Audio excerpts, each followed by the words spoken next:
एक लवलेश नाम का व्यक्ति है जो पर्चियां लगवाता था और उस पर बलात्कार का आरोप है। इतने चैनल वाले चैनल चला रहे हैं, अब किसी एंकर का पति जो है ओयो रूम में पकड़ा गया तो क्या उसके लिए अब रजत शर्मा को पूछा जाए? धीरेन्द्र कृष्ण शास्त्री भी चूंकि पर्चा लगवाते हैं और वो भी लगवाता है, उसने रेप किया होगा तो ये भी रेप कर सकता है।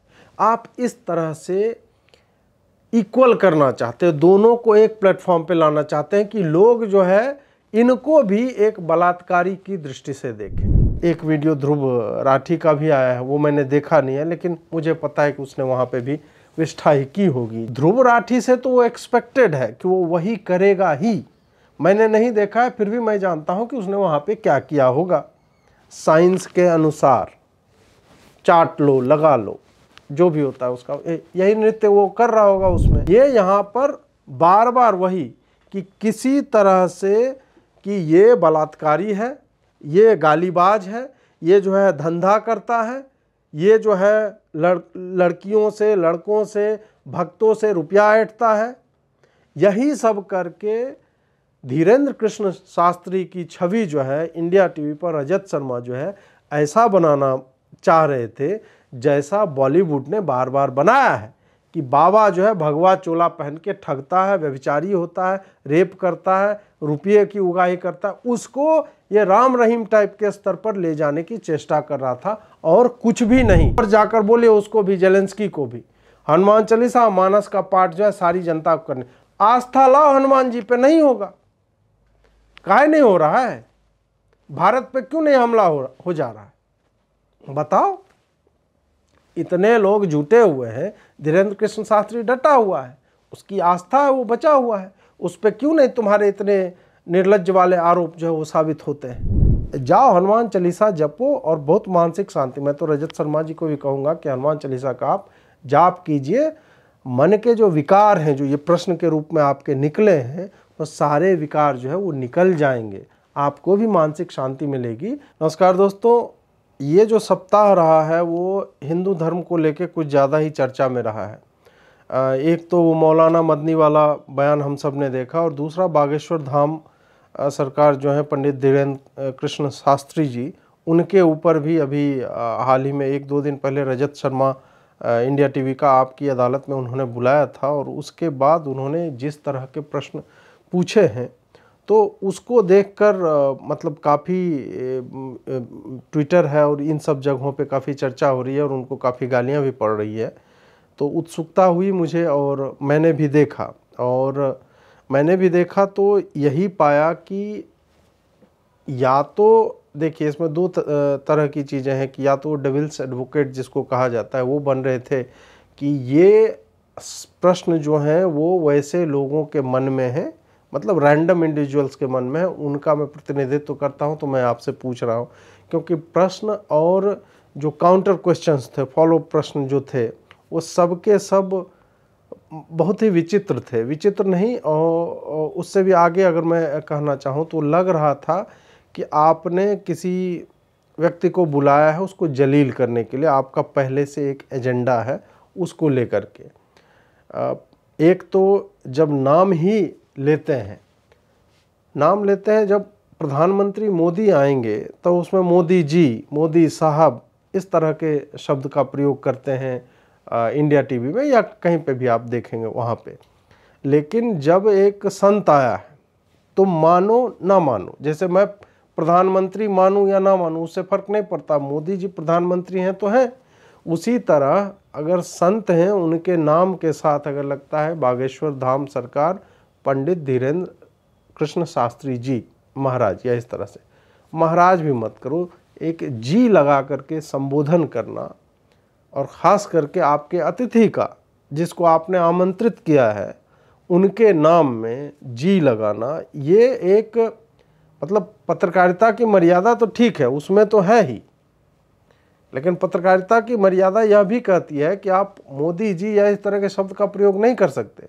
आप पीएम मोदी कहेंगे, प्रधानमंत्री जी कहेंगे, मोदी जी नहीं कहेंगे, इस तरह की चीज़ होती है। फिर भी ठीक है, बड़े हैं, सम्मानित पद पर हैं तो उनके साथ हम सम्मान सूचक शब्दों का प्रयोग करते हैं।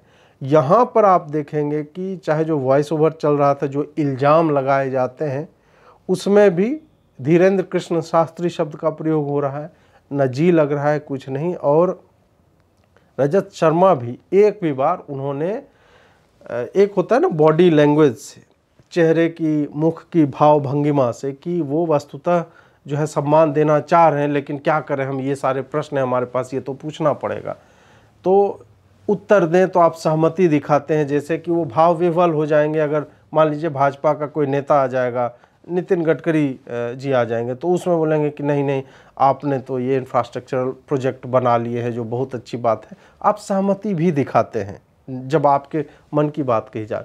लेकिन यहाँ पर पूरी तरह से रजत शर्मा जो है वो पंडित जी पर जो है हावी होने की चेष्टा कर रहे थे। और हावी ही नहीं, कुछ प्रश्न मैं अभी आपको मतलब 17-18 पॉइंट, मैंने उस 1 घंटा 5 मिनट का इंटरव्यू है यूट्यूब पे, उसको देखा है, उसमें मैंने नोट किया है। उसमें ऐसे ऐसे लग रहा है कि ठीक है, वो 26-27 साल के वर्ष के नवयुवक हैं, तो तुम हमारे सामने कुछ नहीं हो, इस तरह का भाव दिख रहा था। और यह थोपना कि मैंने 40 वर्षों से पत्रकारिता की है, इस तरह की बातें करना, और आपके तरह के जो काम कर रहे हैं उनके ऊपर रेप का इल्ज़ाम लगा है, ये सारी बातें कह के उनको डिमीन करने की चेष्टा की।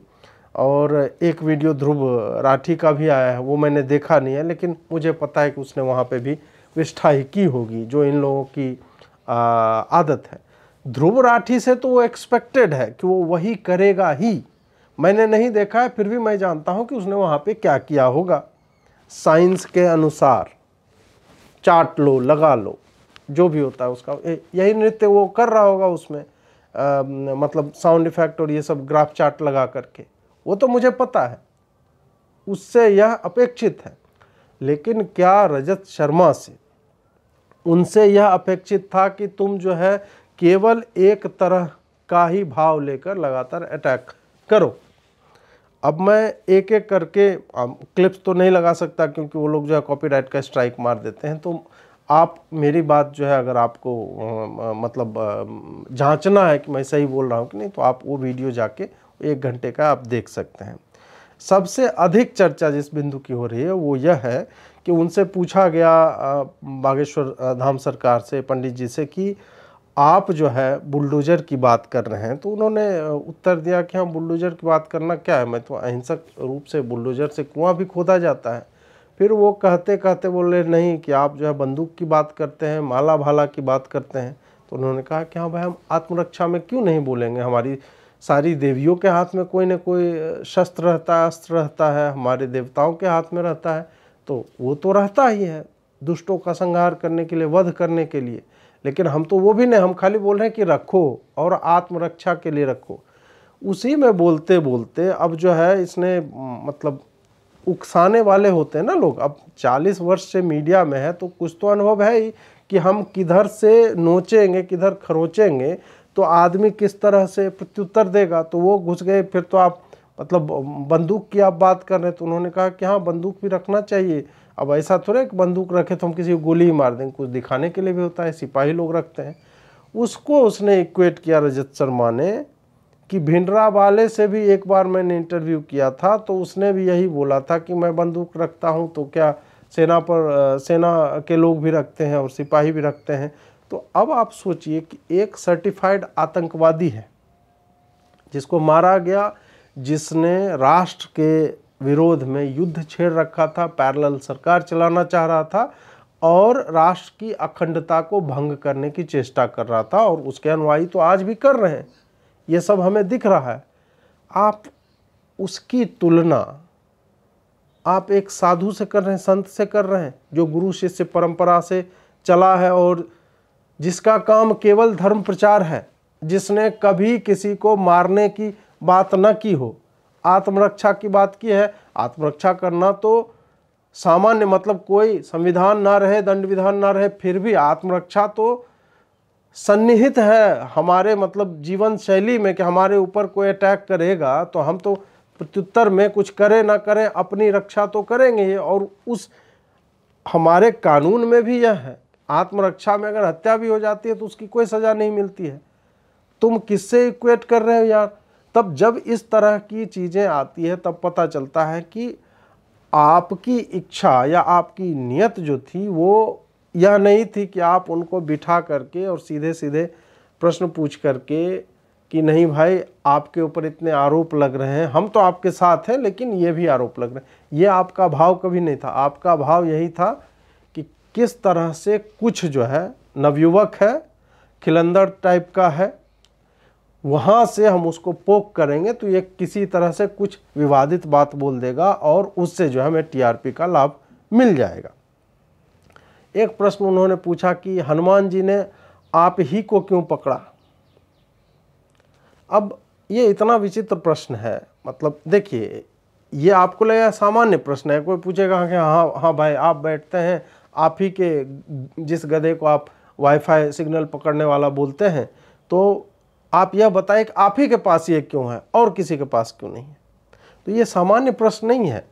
ये प्रश्न इस तरह से है कि तुम कर रहे हो धंधा, तुम जो है हनुमान जी का नाम बेच रहे हो, और उस भाव से यह प्रश्न आया है उस मंशा से कि तुम ही को क्यों पकड़ा गया। उन्होंने उत्तर दिया कि ठीक है कि अब हमें चुना है तो हम इसमें क्या करें।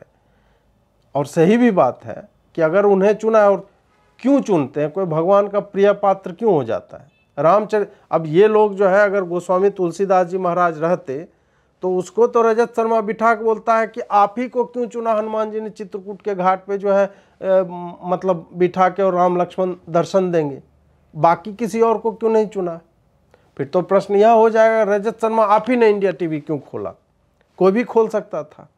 अब ये तो यही कहना हो गया कि तुम्हारा लौंडा जो है आईआईटी क्यों चला गया। भाई उसने पढ़ाई की इसलिए वो गया, अडानी ने मेहनत की इसलिए वो वहाँ पर है, अंबानी ने मेहनत की वहाँ पर है, प्रधानमंत्री मोदी ने कार्यकर्ता से आरंभ किया और आज प्रधानमंत्री के पद तक पहुँचे हैं।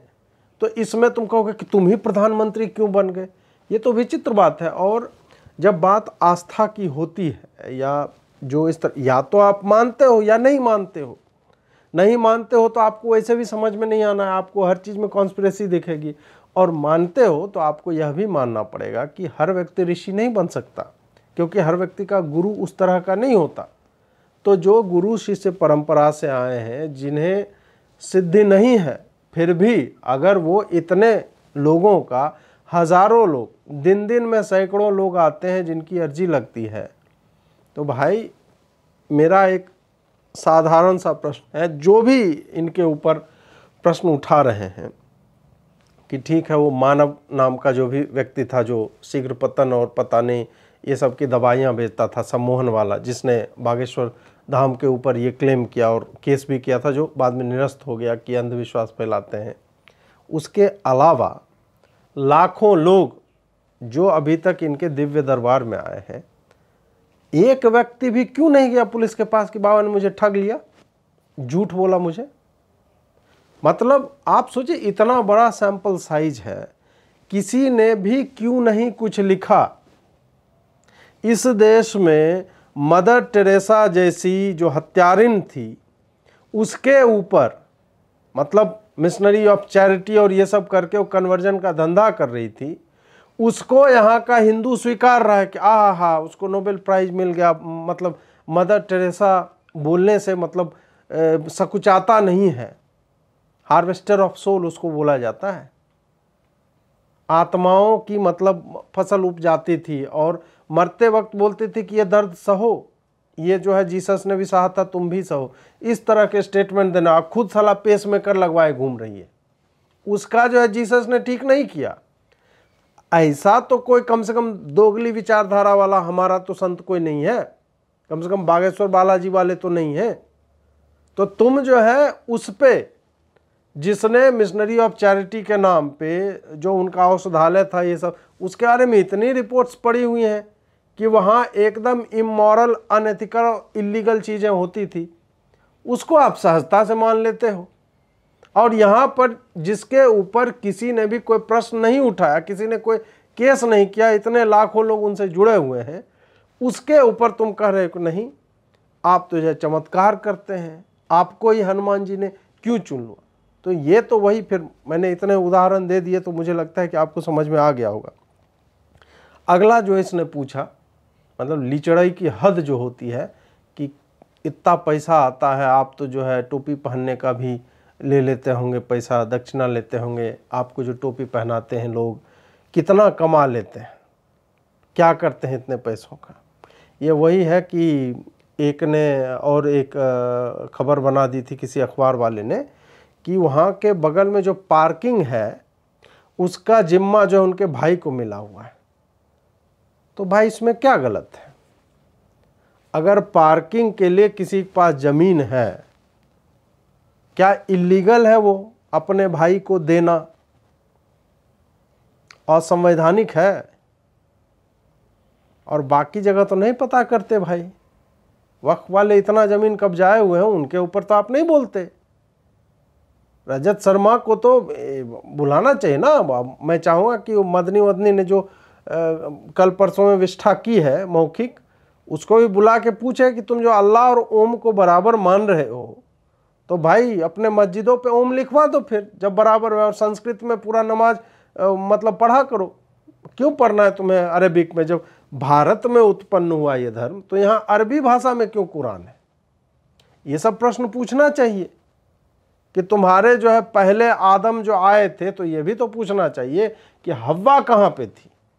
आदम आए श्रीलंका के रास्ते, हव्वा आई सऊदी अरब से, पैदल चल के आए, कैसे मिले दोनों? ये सारे तो प्रश्न है ना। इतने दूर से, मतलब ज्योग्राफिकली आप देख लीजिए जो, तो ये सारे क्लेम होते हैं, इनके ऊपर कोई टिप्पणी नहीं, कुछ नहीं होता है। मैं तो चाहूँगा कि ये लोग को बुला के, अब बात आती है कि कितना दान लेते हैं, कितना कमा लेते हैं। भाई तुमको क्या मतलब है इससे? क्या किसी के कुछ पैसे कमाने से वो जो है डकैत हो जाता है? तुम तब तो पूछने नहीं गए थे जब ये दर दर भटक रहे थे और एक वक्त का खाना भी इनके घर में जो है नहीं हो पाता था प्रबंध। उन दिनों के बारे में तो बात नहीं करते।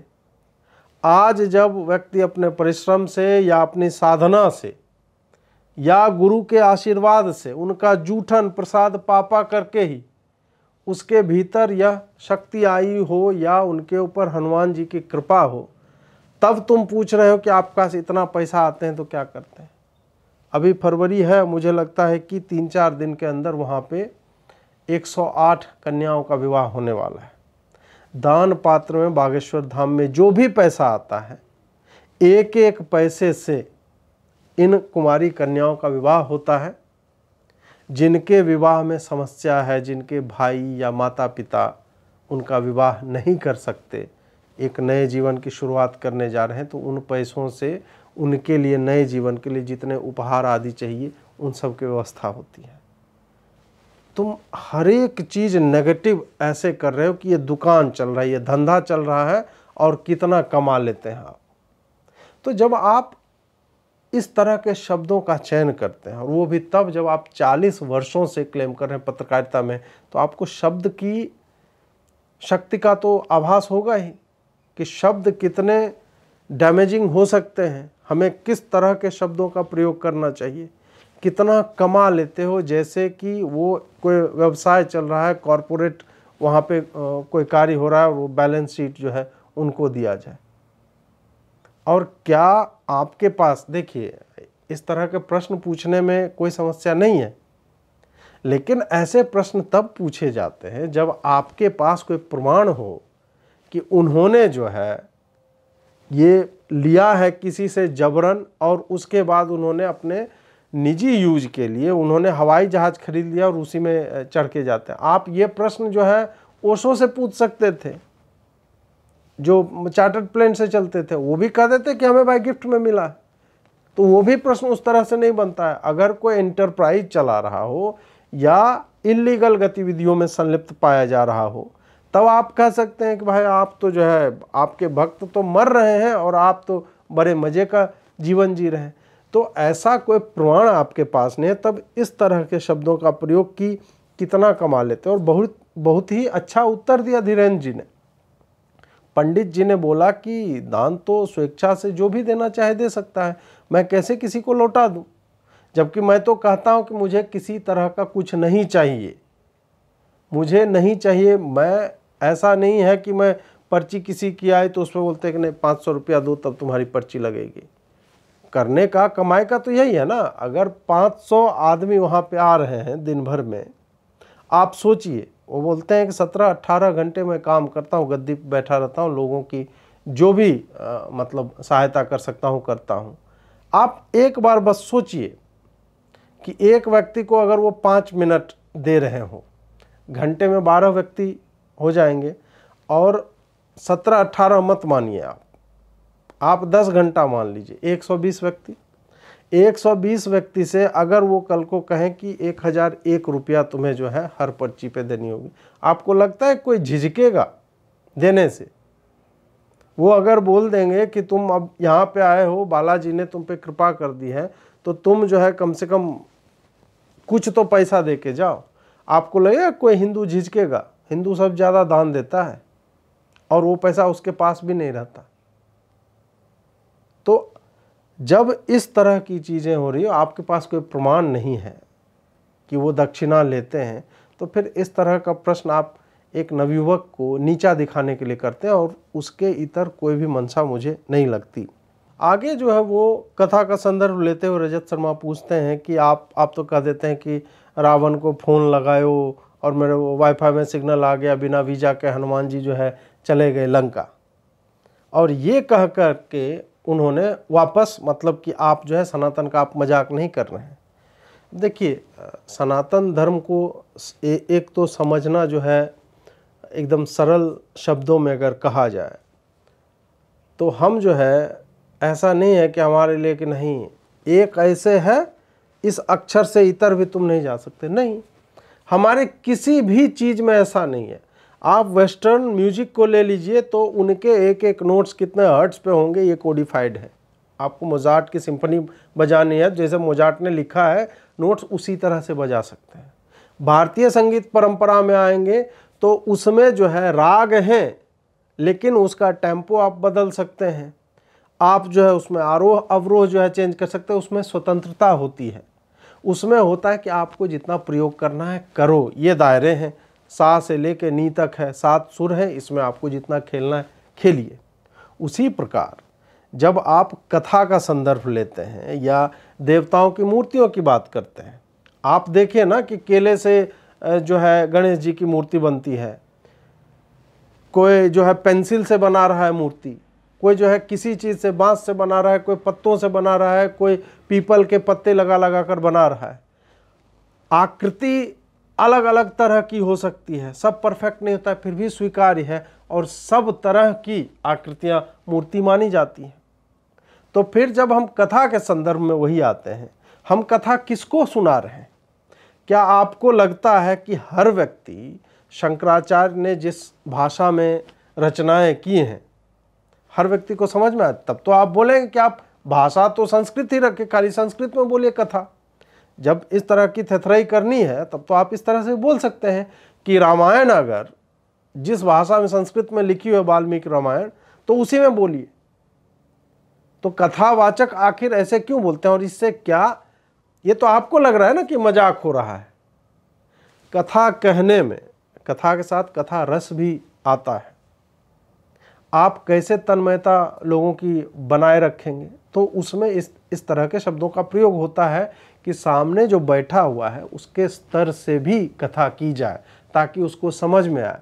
और मुझे नहीं लगता है कि उनके सामने बैठा हुआ हिंदू इतना मूर्ख होता है कि वो यह समझेगा कि रावण ने एक्चुअल में फ़ोन किया था और हनुमान जी को वीज़ा नहीं लगा था।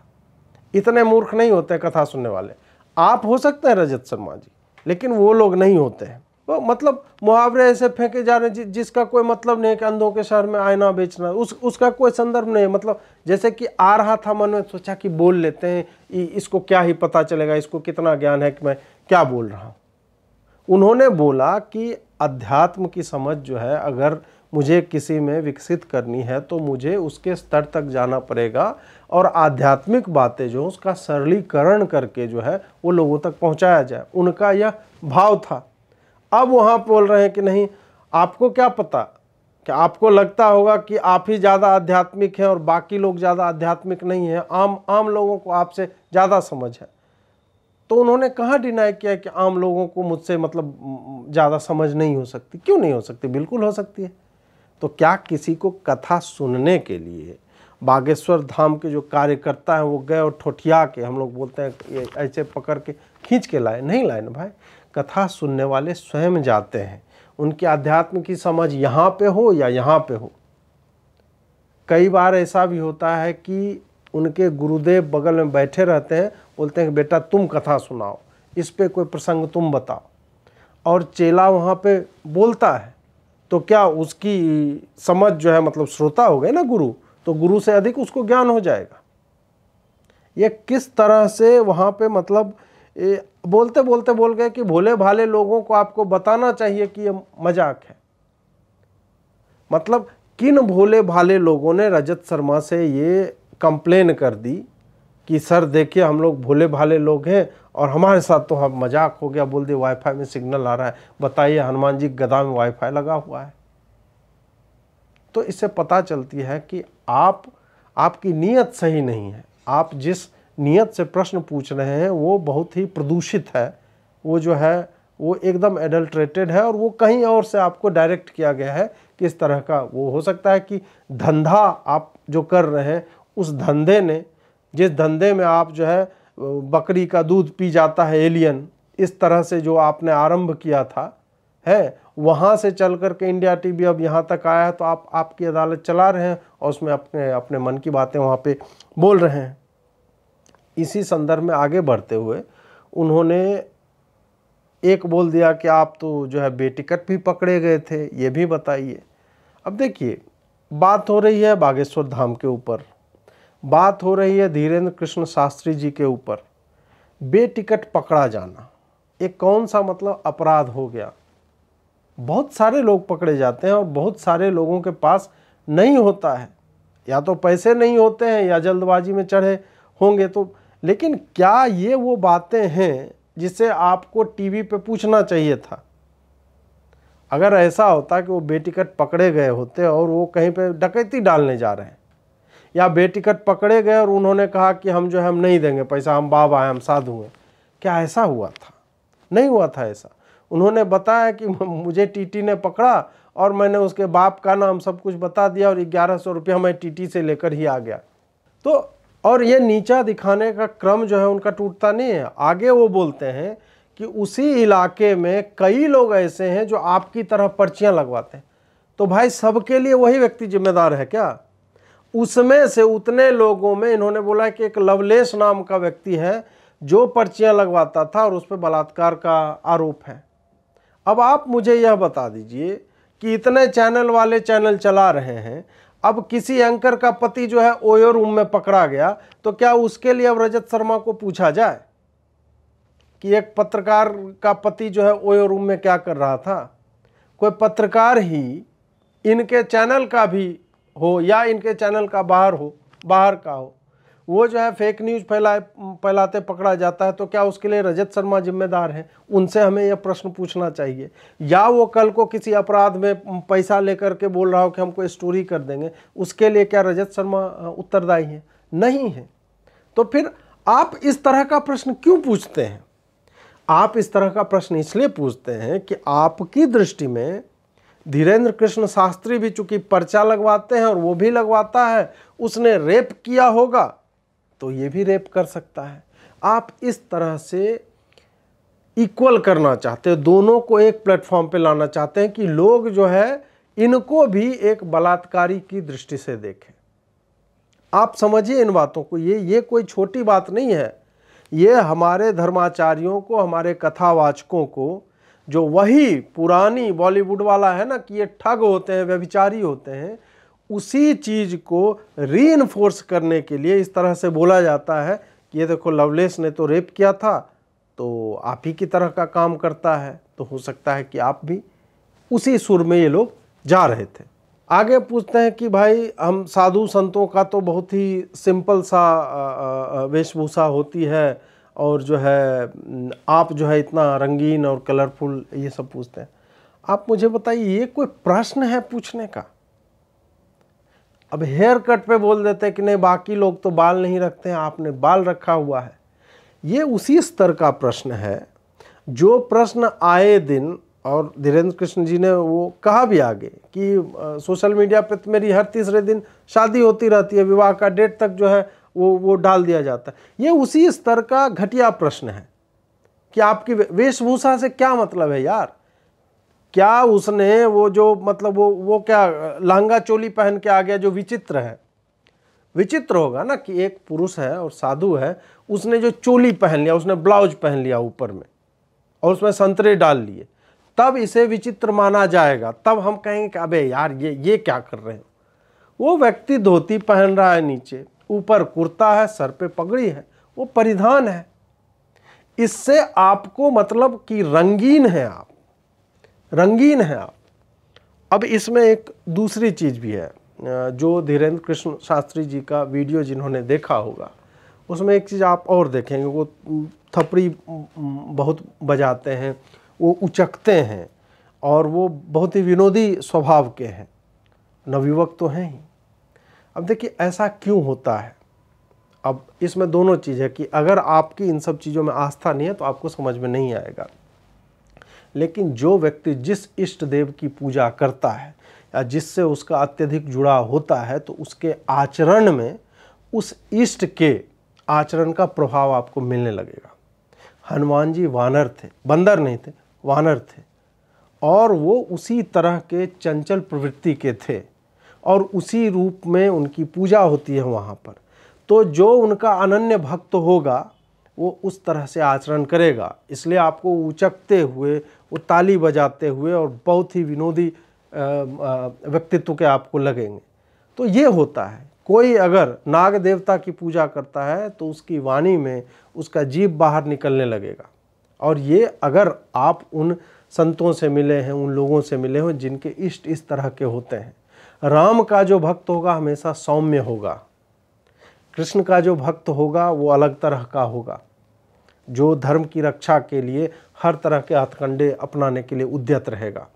राधा जी का जो भक्त होगा वो देखिए, बांके बिहारी के जो भक्त होते हैं देखिए कितने प्रेम की बातें करते हैं, उनके पूरे व्यक्तित्व से वही दिखता है, बहुत ही शांत मृदु स्वभाव के होते हैं। वही कोई अलग, अब रुद्रावतार जो भगवान शिव की पूजा करता हो उससे आप मिलिए, वो आपको उस तरह का दिखेगा।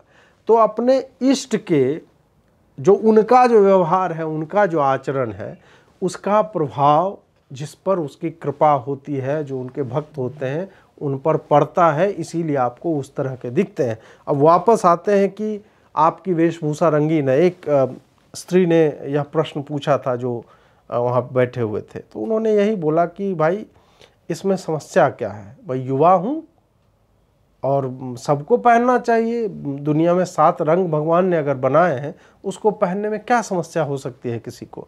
इस पूरे इंटरव्यू में एक बात थी कि रजत शर्मा जो भी अचीव करना चाह रहे हो इस तरह से बोल बोल के, उनका लक्ष्य साधता हुआ नहीं दिखा। धीरेन्द्र कृष्ण शास्त्री जो एकदम ही शांत होकर के और बहुत ही प्रेम से उसी तरह से उत्तर देते रहे जिस तरह से उत्तर देने के लिए वो जाने जाते हैं। एक भी बार उग्र नहीं हुए। तो जो भी व्यक्ति जब संत के आचरण की बात करता है तो उसको देखना चाहिए कि तुम्हारा आचरण राक्षसी था, एक तरह से तुम्हारी प्रवृत्ति जो है राक्षसों वाली थी कि तुम्हें उकसाना है और लड़ाई झगड़ा करना है किसी तरह से। और ये जो सामने में व्यक्ति बैठा हुआ था उस पर तुमने तरह तरह के आक्षेप किए, लेकिन वो डिगा नहीं, बहुत ही मुस्कुरा कर, बहुत ही विनोदी वृत्ति से उसने जो है सारे उत्तर दिए। अब आगे वो मतलब यही बोलते बोलते जो है वेशभूषा के ऊपर जो उन्होंने फिर से एक शेर पढ़ा, जो मैंने आपको थोड़ी देर पहले बताया कि शेर याद आ गया तो उसको पढ़ देना चाहिए, इस तरह का हिसाब था। उन्होंने बोला है वो वाला कि जो मतलब अमीर होते हैं वो नहीं दिखाते हैं, और तुमने जो ये मतलब तुम्हारा जो दिखावा है बताता है कि तुम्हारी दौलत नई नहीं है। ये मुझे शेर जो है मतलब उतना अच्छा है भी नहीं कि याद रखा जाए, तो मुझे याद नहीं है। वो मूल भाव यही था कि जिसके पास पैसा होता है वो दिखाता नहीं है, और जिसके पास नया नया पैसा आता है ना, वो जो है अत्यधिक उसका प्रदर्शन करता है। सोचिए कि मतलब किस तरह की नीचता के साथ यह बात बोला गया हो। एक व्यक्ति जो एकदम अभाव से उठा है, जिस पर किसी भी तरह का एक भी आरोप सिद्ध ना हुआ हो, युवा है, उस पर आप इस तरह के आक्षेप इसलिए कर रहे हैं कि वो कपड़े जो है थोड़ा रंगीन पहनता है और ब्राइट कलर्स के पहनता है। भाई यंग आदमी है, नवयुवक है और अपनी संस्कृति का सम्मान करते और उसको जिस तरह कपड़े पहनने चाहिए, कोई अभद्र कपड़े तो पहने नहीं, और आप उस पर प्रश्न उठा रहे हो तुमने इस तरह की मतलब पगड़ी क्यों पहन रखी है। और फिर उसी में जब उन्होंने इसी रईसी और इसके ऊपर उन्होंने एक लंबा बताया कि कैसे व्यक्ति के पास पैसा आता जाता है, तो पहले घर लेता है, फिर कार लेता है, कार से होटल में जाता है, होटल में दारू पीता है, उसके बाद और कुछ करता है।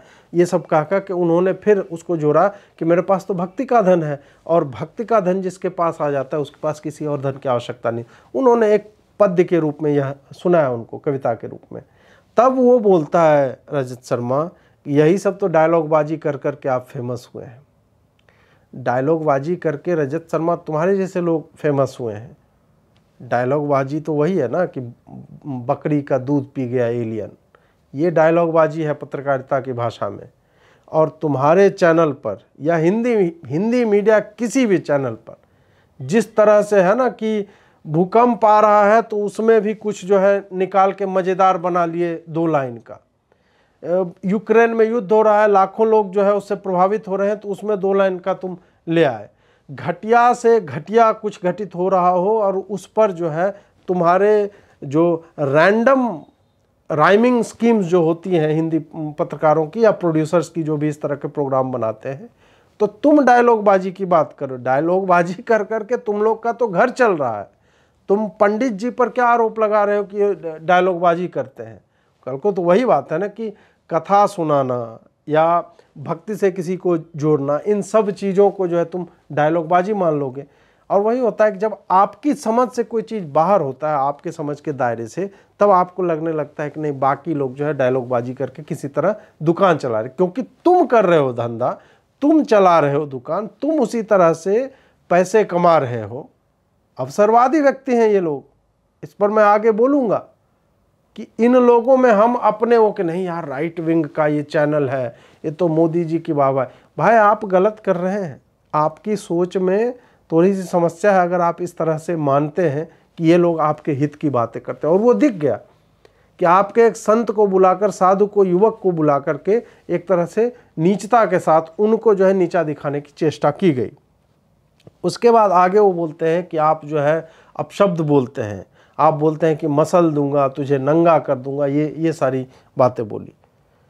अब जब इस तरह के आरोप लगते हैं किसी पर, तो एक जो उचित तरीका है वो यह होता है कि आपको यह भी बताना चाहिए था कि ये किस बात के उत्तर में आया। कि तुझे नंगा कर दूंगा उन्होंने क्यों बोला, तुझे मसल दूंगा उन्होंने क्यों बोला, ठठरी के बरे या नक्कटा वो क्यों बोलते हैं, किसको बोलते हैं। संदर्भ गायब करके और सीधा आरोप लगा देना। तो वहां पे उन्होंने बताया कि भाई अगर कोई रामचरितमानस का अपमान करेगा, अगर कोई भगवान राम का अपमान करेगा, तो तुम उसके भाषा की मर्यादा नहीं देखोगे। और उन्होंने बहुत अच्छी बात बोली, शठे शाठ्यम समाचरित, दुष्ट के साथ दुष्टता का आचरण जो है एकदम शास्त्रोचित है, उसको सही बताया। ये तो यही लोग हैं ना, बोलेंगे अरे गाली ही तो दे रहा था शिशुपाल, आप मतलब सुदर्शन चला दोगे उस पर। दुर्योधन ने चलो मान लिया कि बोला कि हम 1 इंच भी भूमि नहीं देंगे, तो आप क्या युद्ध छेड़ दोगे? बताओ कितने लाख लोग जो है मर गए। तो ये किस तरह का लॉजिक है भाई? ये यहाँ पर बार बार वही कि किसी तरह से कि ये बलात्कारी है, ये गालीबाज है, ये जो है धंधा करता है, ये जो है लड़कियों से, लड़कों से, भक्तों से रुपया ऐंठता है। यही सब करके धीरेन्द्र कृष्ण शास्त्री की छवि जो है इंडिया टीवी पर रजत शर्मा जो है ऐसा बनाना चाह रहे थे जैसा बॉलीवुड ने बार बार बनाया है कि बाबा जो है भगवा चोला पहन के ठगता है, व्यभिचारी होता है, रेप करता है, रुपये की उगाही करता है। उसको ये राम रहीम टाइप के स्तर पर ले जाने की चेष्टा कर रहा था और कुछ भी नहीं। पूरे इंटरव्यू का सार यही है। अब यहाँ पे हो गया कि एक और कोई आरोप लगा दिया कि भाई साहब ये देखिए कि यहाँ पे मोदी वाले जो है थंबनेल चल रहे हैं कि मोदी आए बागेश्वर धाम के पास और उन्होंने ये कहा, या कि आपके ऊपर जो है फलाना आदमी ने ये बोला कि ये बाबा तो ये करते हैं। अब आगे क्या हुआ कि एक जंतर मंतर में प्रदर्शन हुआ था बागेश्वर धाम के समर्थन में कि उनको क्यों मतलब इस तरह से बुला के मीडिया में जो विच हंटिंग चल रही है उनके बारे में हर दिन जो है कुछ ना कुछ उल्टा सीधा फैलाया जा रहा है उसको लेकर के। और वहीं पे एक व्यक्ति ने जो है मतलब जोश जोश में कुछ कुछ बातें बोल दी जो मुझे नहीं लगता है कि उचित थी। अब उस व्यक्ति का बागेश्वर धाम का किसी ने बैनर लगवा के वहाँ पे पहुँच गए। अब उसका जवाब भी धीरेन्द्र कृष्ण शास्त्री जी देंगे। मतलब आज मैं जो है सड़क पे खड़ा हो जाऊं और मैं बोलने लगूं कि धीरेन्द्र कृष्ण शास्त्री के बारे में जो भी उल्टा सीधा बोले उसकी मतलब मैं तो उसका ये बिगाड़ दूंगा, कुछ शब्द मैं यहाँ पे बोल नहीं सकता क्योंकि वो डिमोनेटाइज हो जाता है हमारा वीडियो।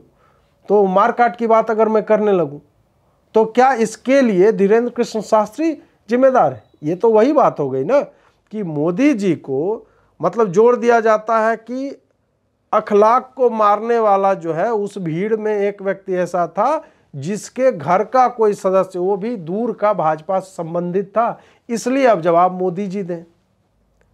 अब मोदी जी इसको फॉलो करते हैं तो इसने ये ट्वीट कर दिया, बताइए ऐसे लोगों को मोदी जी फॉलो करते हैं, क्या ये सही बात है कि मतलब अब इस पे मोदी जी को जवाब देना चाहिए। रैंडम आदमी रैंडम कृत्य कर रहा है, उसके कुकृत्यों का जवाब जो है धीरेन्द्र कृष्ण शास्त्री जी और मोदी जी देंगे। ये कौन सा अप्रोच है भाई? इसी में आगे जो है उन्होंने इसी कि कोई व्यक्ति कहाँ पे कुछ कर रहा है, मोदी जी के नाम से थंबनेल बना हुआ यूट्यूब पे 3-4 वीडियो था कि बागेश्वर धाम आए मोदी जी और उनको भी एक प्रोजेक्ट के लिए ज़रूरत पड़ गई धीरेन्द्र कृष्ण शास्त्री जी की, या मोदी जी को लेकर के कह दी बड़ी बात, इस तरह का थंबनेल। अब आप ये बताइए कि ये प्रश्न क्या पूछना बनता है? इतने लोग YouTube पे वीडियो बनाते हैं और उनको व्यूअरशिप चाहिए, और व्यूअरशिप से तो रजत शर्मा का भी मतलब ठीक ठाक उनको भी समझ में आता होगा कि ये गेम क्या है। अब उसके लिए जो ये कैची थंबनेल या क्लिकबेटी थंबनेल होते हैं उसके लिए भी अब क्या मतलब बागेश्वर धाम इसके लिए उत्तर दे। तो ये पूरा का पूरा और आगे बढ़ते गए बढ़ते बढ़ते जो है पाकिस्तान से कंपेयर कर दिया कि हिंदू राष्ट्र की आप बात कर रहे हैं, पाकिस्तान जो है मुस्लिम राष्ट्र है, वहाँ पे देखिए कि आटे के लिए लोग तरस रहे हैं। अब आप मुझे बताइए कि पाकिस्तान की जो हालत हुई है उसके पीछे उसकी इकोनॉमिक पॉलिसीज हैं या उसका मुस्लिम होना है? मुस्लिम कंट्री तो और भी बहुत है, मुस्लिम राष्ट्र तो बहुत है और बहुत वेल ऑफ है, लॉ एंड ऑर्डर की भी सिचुएशन नहीं है। सऊदी वाला देख लीजिए, उधर अरब के जितने भी राष्ट्र हैं वो तो ठीक ठाक चल रहे हैं, वहाँ कोई समस्या नहीं है। कुछ राष्ट्रों में है तो क्या उसकी समस्या जो है वहाँ पे अगर कोई मतलब ठीक से चल रहा है तो उसको आप क्रेडिट नहीं देंगे। अब यहाँ बर्बाद हो गया तो उसको जोड़ रहे हैं हिंदू राष्ट्र से। इनके पास कोई उदाहरण है नहीं। हिंदू राष्ट्र तो नेपाल भी है, तो नेपाल क्या बर्बाद हो गया? भूटान भी है, भूटान क्या बर्बाद हो गया? ऐसे जो देश हैं धरती पे क्या वो बर्बाद हो गए हिंदू राष्ट्र की जो परिकल्पना है उससे? और हिंदू राष्ट्र की क्या उन्होंने ऐसा कभी बोला कि हिंदू राष्ट्र में जो है विधर्मियों की कोई जगह नहीं होगी? उन्होंने ऐसा कभी नहीं बोला। उन्होंने तो बोला कि सबका भाई सब शांति से रहे। हिंदू राष्ट्र की जो परिकल्पना होती है कि कोई भी किसी को सताएगा नहीं, या जो भी राम राज्य की बात होती है उस तरह की, तो जब हम बात तो परिकल्पना की ही है ना, ऐसा तो है नहीं कि हिंदू राष्ट्र के लिए घोषणा पत्र आ गया कि ये ऐसे होगा कि मंगलवार को जो है मांस नहीं खा सकते और शुक्रवार को है तुम्हारी लक्ष्मी जी की पूजा करनी पड़ेगी और सोमवार को जो है जितनी लड़कियां जो शिव जी के ऊपर जो है बेलपत्र चढ़ाने, ऐसा तो कुछ हुआ नहीं है। जब ऐसा कुछ नहीं हुआ है तो आप किस मतलब कौन सा सिमुलेशन चला दिया रजत शर्मा के ऑफिस में? क्या ऐसा हो गया कि नहीं हिंदू राष्ट्र होगा तो जो है हमने सुपर कंप्यूटर में ये सारी चीज़ें डाली है और AI बॉट जो है हमें बता रहा है कि 2030 तक अगर हिंदू राष्ट्र बनेगा तब तो भाई सब चीज़ बर्बाद हो जाएगा, लोग आटे के लिए तरसने लगेंगे। परिकल्पना की बात है, तो परिकल्पना की बात अगर हाइपोथेसिस ही लेना है तो हाइपोथेसिस भी तो आप उसी तरह से लोगे ना कि जो हिंदू राष्ट्र मैं बोल रहा हूं, क्या तुम्हारे भी हिंदू राष्ट्र की परिकल्पना जो है सेम है, सिमिलर लाइन पे है? तुम हिंदू राष्ट्र को सोच रहे हो कि नहीं जो है बाकी विधर्मी जो है सबको भगा दिया जाएगा यहाँ पे, हम बोल रहे हैं कि नहीं हम विधर्मियों के भी साथ रहेंगे, सब समान तरह से उनका आचरण होगा, कोई मतलब असमानता नहीं होगी, कोई जातिवाद नहीं होगा, कोई मजहब के नाम पे हत्याएं नहीं होंगी। हमारी ये परिकल्पना है, तुम्हारी वो है, तो इसमें हमारी क्या समस्या है भाई? वो तुम्हारी मतलब तुम्हारी सोच का दोष है।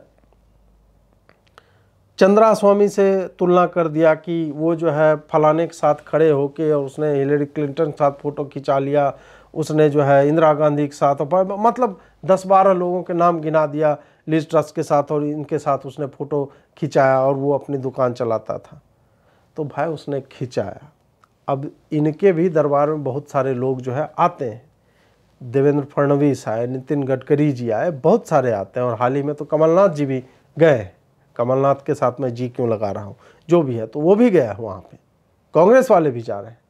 तो अब ये बताइए कि अगर जा रहे हैं तो क्या बागेश्वर धाम में क्या उन्होंने फ़ोटो लगवा दी है हर जगह पे कि देखो भाई हमसे तो ये लोग मिलने आते हैं, ये हमारे चेले हैं? कभी ऐसा हुआ है? नहीं हुआ है। जो व्यक्ति इस तरह का क्लेम नहीं कर रहा है, तुम उसको चंद्रा स्वामी का क्यों उदाहरण दे रहे हो? तो फिर वही बात आती है फिर से कि रेपिस्ट, धंधेबाज, अपने भाई को पार्किंग का टेंडर देने वाला, चमत्कार के नाम पर धोखा देने वाला, ये सारी चीजें जो कोई और कहीं रैंडम इंडिविजुअल कर रहा है, तो चूंकि वो लोग कर रहे हैं और तुम्हारे भी 2 आंखें हैं, 1 नाक है, और तुम भी हिंदू धर्म का पालन करते हो, भगवा रंग का वस्त्र है, तो तुम भी फ्यूचर में वो कर सकते हो, या तुमने किया होगा हमें पता नहीं। इस तरह से इक्वेट करने की कोशिश जो है की गई, और बोलते बोलते जब इतना बहाव जो है रजत शर्मा जी का हो ही रहा था, बोलते बोलते बोल दिए कि आप तो बोलिए हनुमान जी को कि पुतिन को जो है थोड़ा शांत कर दें, और तुर्की में भूकंप आया उस पर भी बोले। तो बड़ा अच्छा मतलब उन्होंने जवाब दिया कि हम तो रोज़ विश्व कल्याण की मांग करते हैं, और जो भी हिंदू लोग हैं जो किसी भी गोष्ठी में गए होंगे उसका समापन ही इसी से होता है। धर्म की जय हो, अधर्म का नाश हो, प्राणियों में सद्भावना हो, विश्व का कल्याण हो, और उसके बाद जो स्थान की जय होती है, कुल देवता की जय, ग्राम देवता की जय, माता पिता की जय, गोष्ठी कराने वाले की जय, सब की जय जय करके, भारत माता की जय, जय जय सीताराम, गौ माता की जय, हर हर महादेव, ऐसे करके तो विश्व का कल्याण तो हमारी हर गोष्ठी में उसकी मांग की ही जाती है। और जहाँ तक तुम इस तरह के बकलोलियाँ कर रहे हो कि आप में इतनी शक्ति है तो करवा दीजिए, तो भाई होता तब है। यूक्रेन वालों की आस्था अगर हनुमान जी में जग जाए और वो हनुमान चालीसा का पाठ करने लगे तो हो सकता है युद्ध टल जाएगा। जेलेंस्की को बोलिए, रजत शर्मा के हो सकता है जान पहचान, जेलेंस्की को बोलिए कि भाई जपत निरंतर हनुमत वीरा कीजिए, आप हनुमान चालीसा का पाठ कीजिए, देखिए पुतिन हट जाएगा स्वयं ही। मैं ये बता रहा हूँ, मैं धीरेन्द्र कृष्ण शास्त्री को क्यों लेना, मैं बता रहा हूँ कि जब तुम इतने हाइपोथेटिकल हो रहे हो कि आपने पुतिन से कहा कि क्यों नहीं, मैं बोल रहा हूँ और मैं गारंटी ले रहा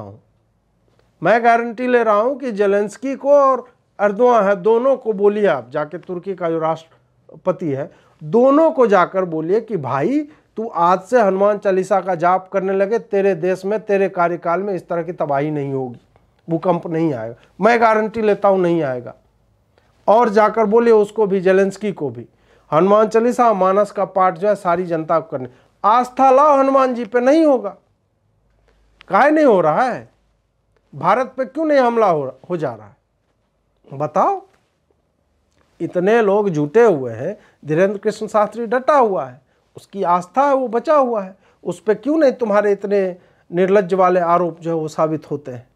एक जो इनका था वो ये था कि आप जो है बीमारी उमारी भी ठीक कर देते हैं, उस पर इन्होंने बड़ा ही अच्छा बोला, और 400 करोड़ का एक कैंसर का हॉस्पिटल भी बनवा रही है बागेश्वर धाम। ये देखिए कि हिंदू संतों की आस्था कह लीजिए या समाज के प्रति उनका उत्तरदायित्व कर लिया। और इसीलिए मैं हमेशा कहता हूं कि हमारे मंदिरों को फ्री कर दे सरकार, मुक्त कर दो, हमें तुम्हारे किसी एम्स की आवश्यकता नहीं पड़ेगी, ना तुम्हारे स्कूल की आवश्यकता पड़ेगी।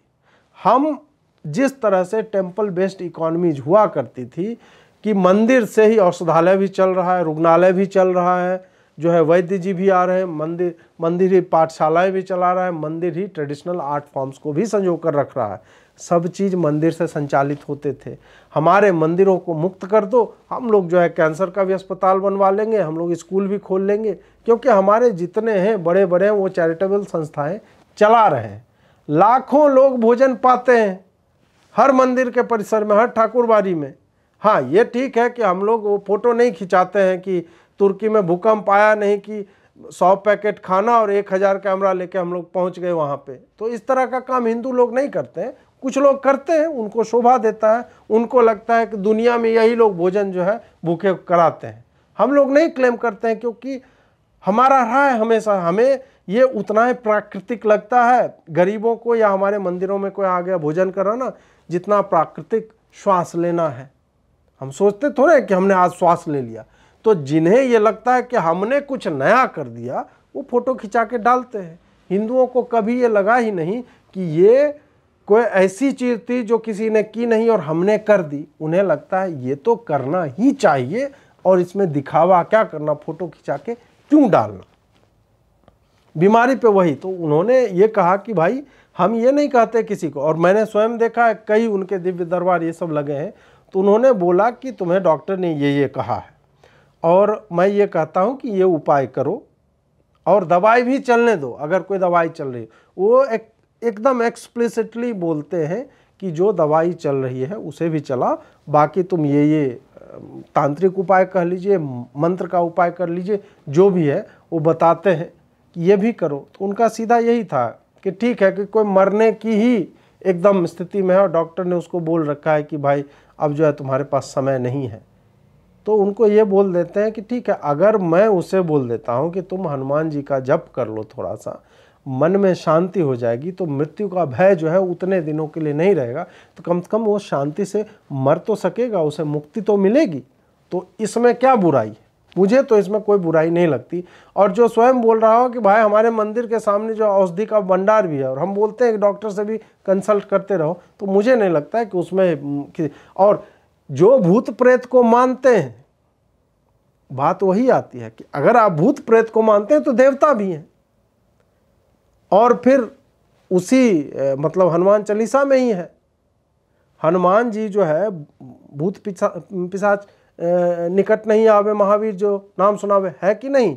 तो जो मानता है तो मानेगा कि हनुमान जी के आने से भूत प्रेत, अगर कोई प्रेत बाधा है किसी के ऊपर, तो हनुमान जी की शरण में जाने में से वो दूर हो जाएगी। तो लिखा हुआ है। अब नहीं तुम कहोगे कि नहीं तुम्हारा लिखा हुआ गलत है, दूसरे का जो ऊपर से आया है वाईफाई डाउनलोड होके एक किताब, तो उसमें वो लोग नहीं, उसके किताब में तो उसकी भावनाओं का सम्मान करना चाहिए। हमारी भी कर लो थोड़ा सा यार, जाओ हनुमान चालीसा जपो और बहुत मानसिक शांति। मैं तो रजत शर्मा जी को भी कहूँगा कि हनुमान चालीसा का आप जाप कीजिए, मन के जो विकार हैं, जो ये प्रश्न के रूप में आपके निकले हैं, वो सारे विकार जो है वो निकल जाएंगे, आपको भी मानसिक शांति मिलेगी। हनुमान चालीसा का तो जाप करिए ही करिए।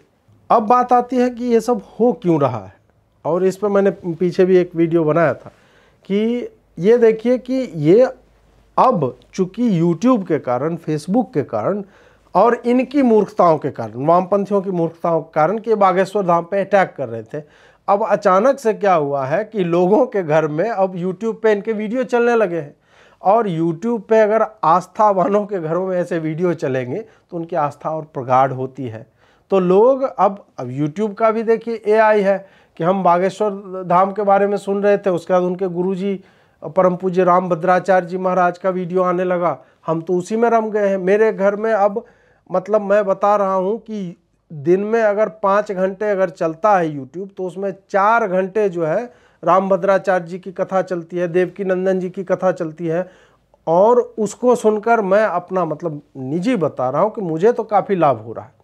लाभ ये नहीं कि मुझे कहीं पैसे आने, कुछ नहीं, मुझे ज्ञान कम से कम मिल रहा है कि जिन ग्रंथों को, रामचरितमानस की ही हम बात करें, जिन ग्रंथों को हम मान लेते हैं कि लोक भाषा में लिखा हुआ ग्रंथ है, इतना सहज है, सरल है, जब आपको कोई शास्त्र का अध्ययन किए हुए व्यक्ति, रामभद्राचार्य जी महाराज के स्तर का व्यक्ति जब एक एक चौपाई पे 9 दिन की कथा करता है, तब आपको पता चलता है कि बिना भगवत कृपा के संभव ही नहीं है मानस को लिख देना। और उसकी एक एक चौपाई में जो आपको एक स्तर पे इतना सरल लगता है, वो कितना व्यापक और कितना जटिल हो सकता है, या उसकी कितनी अधिक व्याख्या की जा सकती है, वो आपको इन कथावाचकों को जब आप सुनेंगे तब आपको पता चलेगा। तो मैं तो कहता हूँ कि एक तरह से इन वामपंथियों ने तो हमारी मदद कर दी है कि अब लोगों के घर में इस तरह के कथाओं को सुना जाने लगा है। पहले भी चलता था, टीवी पे संस्कार चल रहा है, साधना चल रही है, तो नॉर्मल है। अब मेरे पापा एक दिन वही देख रहे थे, और वही रामभद्राचार्य जी महाराज जन्म से ही 2 महीने से दृष्टिबाधित है, आंखें नहीं है। 56 ग्रंथों की उन्होंने रचना कर रखी है, और प्रस्थानत्रयी पे उन्होंने भाष्य लिखे हैं जो किसी ने नहीं लिखा है। व्याकरण का भी ज्ञान है, विश्वविद्यालय भी चला रहे हैं, और उसके बाद जितने शास्त्र हैं, वेद हैं, उपनिषद हैं, पुराण हैं, सब उनको कंठाग्र याद हैं बाय नंबर कि इतने नंबर दोहे के बाद की इतनी वाली पंक्ति में ये लिखा हुआ इस कांड में। उस तरह के विद्वान को केवल आप सुन लीजिएगा तो आपके कई मन के जो प्रश्न जो है वो हल हो जाते हैं। तो मैं तो उन सब वामपंथियों का धन्यवाद करता हूं कि मुझे रैंडमली ही सही मेरे टीवी पे अब ये आ गया। मैं कोई सीरीज वीरीज जो है बिंज वाचिंग नहीं कर पा रहा हूं, मेरे घर पे यही चलता है, और चलता है तो मन जो है उसमें लगा रहता है। अब ये पूरा देखने का मतलब एक दूसरा मान सकते हैं कि नहीं, वो डेविल्स एडवोकेट बन रहे थे और उन्होंने जनता में जो इस तरह के प्रश्न हैं उनको सामने ला के रखा। ये बात मैं मान लेता, लेकिन उनका टोन, उनके मुख की भाव भंगिमा, वो सब देख के मुझे नहीं लगा कि वो उस तरह का कार्य कर। लग रहा था या तो कोई करवा रहा है इनसे, या तो किसी ने बोला होगा कि ये बाबा बहुत चल रहा है। अब अपने भी लोग हो सकते हैं, इस तरह का भाव लाने वाले, या फिर इनको लगा हो कुछ कंट्रोवर्शियल निकले, तो है तो धंधेबाज। अंततः ये सब लोग, मैं कल भी एक स्पेस वार्ता में था ट्विटर पे, तो उसमें मैंने बोला कि ये तो हमारी मूर्खता है ना कि हम इन लोगों को कहते हैं कि नहीं ये हमारी हित की बात कर रहे हैं, और ये तो राइट विंग के चैनल्स हैं। भाई कोई राइट विंग का चैनल नहीं है, सब जो है वो बिजनेस विंग का चैनल है। सब धंधा कर रहे हैं, अवसरवादी हैं। उनको लगता है कि अभी जनता में इस तरह का कंटेंट चल रहा है, इसलिए हम इस तरह के कंटेंट परोसेंगे।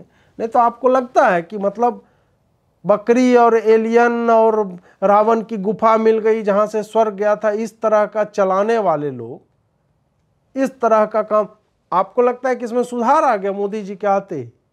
वो जो है अचानक से धर्म की बातें करने लगे और आपकी तरह की बातें करते नहीं। भाई इसको अपॉर्चुनिस्ट बोलते हैं अंग्रेजी में, हिंदी में अवसरवादी बोलते हैं कि अवसर मिला तो जो है उसी भाव में जो है ये लोग बह गए।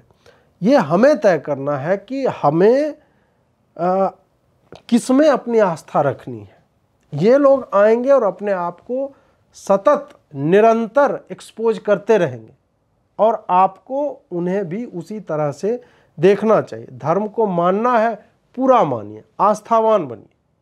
नहीं मानना है तो आप रहिए वैसा भी। हिंदुओं में उस तरह की भी प्रक्रिया है, उस तरह की चीज़ भी है, उस तरह का भी है कि अवधारणा है कि आप नहीं मानना चाहते मत मानिए, आप स्वतंत्र हैं। आपके जो प्रश्न हैं स्वयं ही उत्तर पाने की चेष्टा कीजिए, खोज में निकल जाइए आप भगवान बुद्ध की तरह, कि उनको जो मिला पूछता है आप मानते हैं, तो उन्होंने बोला नहीं मैं नहीं मानता। दूसरा मिलता है कि मैं भी नहीं मानता, तो बोलते हैं मैं भी नहीं मानता। तो चलो खोज करते हैं भाई, कन्फ्यूज्ड हैं, भ्रम में हैं। तो जाकी रही भावना जैसी, प्रभु मूरत देखई तिन तैसी। तो आपकी अगर भावना ऐसी है रजत शर्मा वाली, तो आपको उसी तरह से दिखेगा कि हर पंडित जो है लोलुप व्यभिचारी लाभ की खोज में, और जो है वो टोपी पहनने के लिए जो दक्षिणा लेने वाला, इस तरह का। तो आपकी भावना अशुद्ध है, तो आपको कभी भी एक शुद्ध सात्विक व्यक्ति जो है उसके आचरण में भी आप अपना जो है ना अशुद्ध आचरण जो है खोजने लगते हैं। और मुझे लगता है कि रजत शर्मा के साथ यही हुआ है। दोस्तों आपको यह वीडियो जैसा भी लगा हो कमेंट में हमें अवश्य बताएं। जिस भी तरह देखिए ऐसे संतों पे हमलों का, एक आक्रमण का एक कारण होता है। ये सब बहुत बड़े नैरेटिव के भीतर आता है और वहाँ से इनके ऊपर अटैक होता है। तो मैं तो कहूँगा कि आप बागेश्वर धाम जाइए, सालासर धाम जाइए, जहाँ भी आपके आसपास जो भी धाम है, कथावाचकों को सुनिए। अगर नहीं जा सकते हैं, घर में कम से कम 1 आध घंटा देखिए, आपके बहुत सारे कॉन्सेप्ट जो है स्पष्ट होंगे, क्लियर होंगे। जुड़ने के लिए बहुत बहुत आभार। नमस्कार।